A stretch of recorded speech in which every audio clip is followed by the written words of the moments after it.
अस्सलाम वालेकुम दोस्तों, मेरा नाम डॉक्टर अली असगर है और आज की इस वीडियो में हम डिस्कस करने जा रहे हैं second year physics unit number 18 magnetic field के एमसीक्यू को आज की इस वीडियो में हम डिस्कस करने जा रहे हैं। तो आज के इस लेक्चर को शुरू करने से पहले आपसे एक मर्तबा रिक्वेस्ट करेंगे कि अगर आपने अब तक हमारे इस चैनल को सब्सक्राइब नहीं किया जो कि सिंध बोर्ड टीचिंग के नाम से है, तो काइंडली आज ही आप हमारे इस चैनल को सब्सक्राइब करें और साथ ही साथ बेल आइकन को लाजमी क्लिक करें ताकि हमारी अपलोड करदा तमाम इंपॉर्टेंट वीडियोस की नोटिफिकेशन आपको रिसीव हो सके। तो आइए स्टार्ट करते हैं। सबसे पहला एमसीक्यू, इफ वी रिवर्स, देखिए ये जो ना स्पेस यहाँ बुक में अलग किया हुआ है, इफ वी रिवर्स है, ये आर ई इसके साथ है। If we reverse the direction of electric current then the direction of magnetic field will be. हमें कहा जा रहा है कि एक कंडक्टर है, उससे इलेक्ट्रिक करंट गुजर रहा है। अगर हम करंट की डायरेक्शन को, जैसे अगर करंट जो है वो डाउनवर्ड से अपवर्ड जा रहा है, अगर ये अपवर्ड से डाउनवर्ड जाएगा यानी डायरेक्शन रिवर्स कर दें, then the direction of magnetic field will be. Magnetic field की डायरेक्शन पे क्या फर्क पड़ेगा? ऑप्शन ए सेम रहेगी,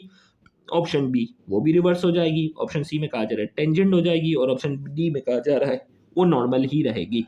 तो करेक्ट आंसर इसका क्या है? बी रिवर्स, क्योंकि करंट की डायरेक्शन चेंज हो जाएगी, मैग्नेटिक फील्ड की डायरेक्शन भी क्या होगी? चेंज हो जाएगी। नेक्स्ट हमारे पास है the application of magnetic field is. इनमें से चार ऑप्शन हमें दिए गए और कहा जा रहा है कि मैग्नेटिक फील्ड की एप्लीकेशन कौन सी है। ऑप्शन ए में कहा जा रहा है माइक्रोवेव ओवन, ऑप्शन बी में कहा जा रहा है magnetic levitation train, option C में कहा जा रहा है इलेक्ट्रोलाइसिस और ऑप्शन डी में कहा जा रहा है प्लांट फोटोसिंथेसिस। तो मैग्नेटिक फील्ड की जो एप्लीकेशन है उसकी बात हो रही है। माइक्रोवेव ओपन में माइक्रोवेव्स होती हैं, इलेक्ट्रोलाइसिस तो इलेक्ट्रिसिटी की बेस पर डिपेंड कर रहा है, प्लांट फोटोसिंथेसिस जो है ये भी मैग्नेटिक फील्ड से लिंक नहीं है। तो मैग्नेटिक लेविटेशन ट्रेन ये वो ट्रेन होती है जिसमें मैग्नेटिक फील्ड की मदद से ट्रेन जो होती है वो बहुत तेज़ी से, बहुत फास्ट मूव करती है और ट्रेन जो है वो अपने ट्रैक से जो है वो क्या होती है? लिफ्ट होती है मैग्नेटिक फील्ड की मदद से। तो करेक्ट आंसर इसका है बी।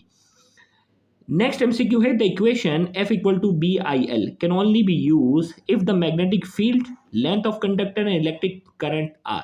हमें कहा जा रहा है F equal to B I L, ये इक्वेशन हम तभी इस्तेमाल कर सकते हैं जब मैग्नेटिक फील्ड, कंडक्टर की लंबाई और करंट क्या होने चाहिए। ऑप्शन ए में कहा जा रहा है right angle to each other, option B in same direction, option C anti parallel to each other, option D में anti perpendicular to each other. तो ये इक्वेशन तभी यूज हो सकती है क्योंकि ये एक्यूरेट इक्वेशन है F equal to B I L sine theta. अब यहाँ जो है वो साइन थीटा जो है वो क्या है? हाइट है।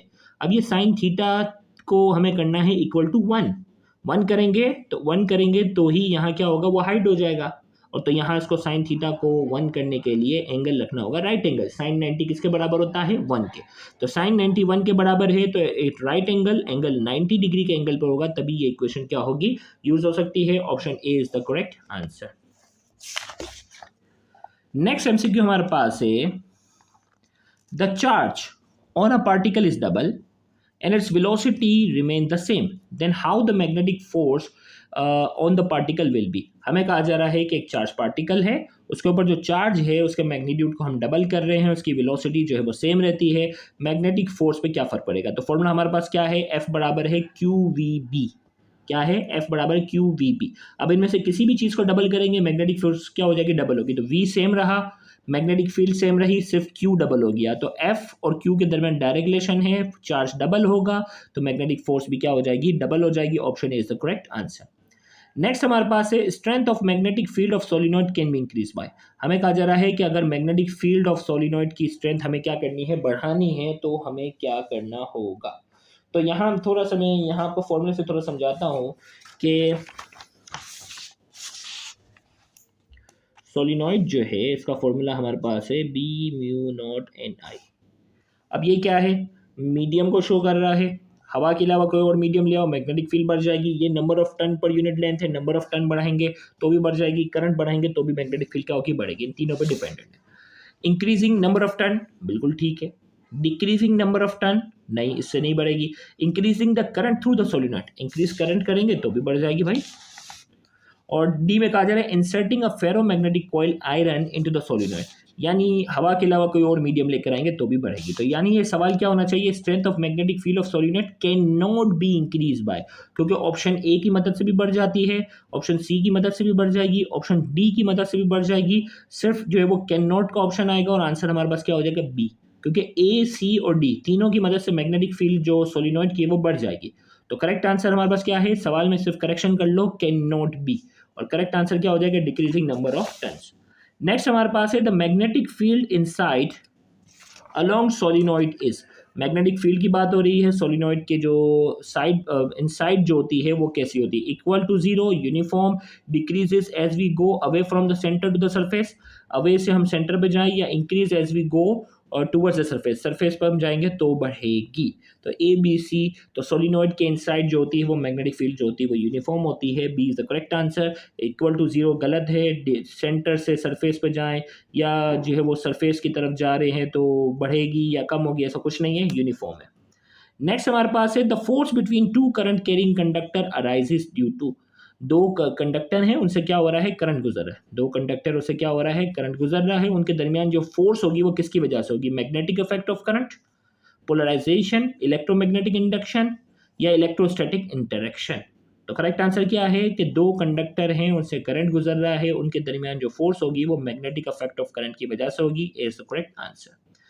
नेक्स्ट हमारे पास है to measure a higher voltage what should you do with the voltmeter internal resistance, हमें कहा जा रहा है हमें बहुत ज़्यादा अगर वोल्टेज मेजर करना है तो हमें वोल्ट मीटर के इंटरनल रेजिस्टेंस को क्या करना होगा। ऑप्शन ए में कहा जा रहा है increase it, option be decrease it, keep it same, it does not affect the measurement.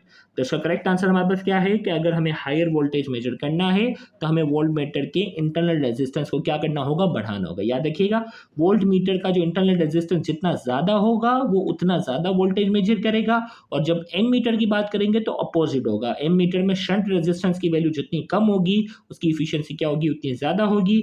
तो लिहाजा इसका करेक्ट आंसर हमारे पास क्या है, इंक्रीज इट। नेक्स्ट हमारे पास है a proton move perpendicular to a magnetic field, what is the direction of the force experience by the proton, हमें कहा जा रहा है कि प्रोटॉन जो है वो परपेंडिकुलरली मूव कर रहा है यूनिफॉर्म मैग्नेटिक फील्ड में, हमें कहा जा रहा है कि what is the direction of force experience by the force, जो प्रोटॉन के ऊपर जो फोर्स अप्लाई होगी उसकी डायरेक्शन बतानी है, parallel to the magnetic field, parallel to the magnetic field, इसी तरीके से in the direction of the proton velocity, perpendicular to the magnetic field and proton velocity, opposite to the direction of proton velocity. भाई इसके लिए मैं आपको थोड़ा formula बताता हूँ कि फॉर्मूला हमारे पास क्या है, एफ बराबर है Q V cross B, cross product है, ठीक है। अब जो फोर्स अप्लाई होगी ना वो इसके भी देखिए ये फोर्स का फॉर्मूला है, अब फोर्स इसके भी परपेंडिकुलर होगी और इसके भी परपेंडिकुलर होगी, क्योंकि क्रॉस प्रोडक्ट का जो रिजल्ट होता है वो अपने इंडिविजुअल वेक्टर के मुकाबले में क्या होता है, हमेशा 90 डिग्री के एंगल पर होता है। तो लिहाजा इसका करेक्ट आंसर हमारे पास क्या होना चाहिए, MCQ नंबर 9 की हम बात करेंगे, perpendicular to the magnetic field and proton velocity, magnetic field और प्रोटॉन वेलोसिटी दोनों के परपेंडिकुलर होगी। नेक्स्ट हमारे पास है an electron moves parallel to a uniform magnetic field, what is the magnitude of the force experience by the electron, हमें कहा जा रहा है कि इलेक्ट्रॉन जो है वो पैरेलल क्या कर रहा है, मूव कर रहा है मैग्नेटिक फील्ड के, हमें बताना है magnitude of the force experience by the electron. अब देखो फॉर्मूला मैंने आपको अभी बताया कि फॉर्मूला जो है वो ये है, एफ बराबर है क्यू वी क्रॉस बी।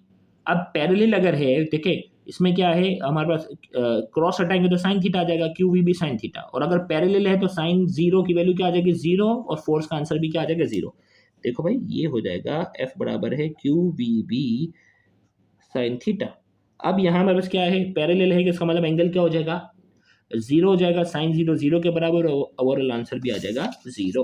तो इसका करेक्ट आंसर हमारे पास क्या हो जाएगा, zero, since the electron is moving parallel to the field, zero होगी क्योंकि इलेक्ट्रॉन जो होगा वो मैग्नेटिक फील्ड के क्या कर रहा है, पैरेलल मूव कर रहा है। तो यहाँ जाकर हमारा आज के ये लेक्चर जो है वो मुकम्मल होता है। उम्मीद करते हैं आज की ये लेक्चर इन्फॉर्मेटिव होगा। Thank you very much. Allah हाफिज़।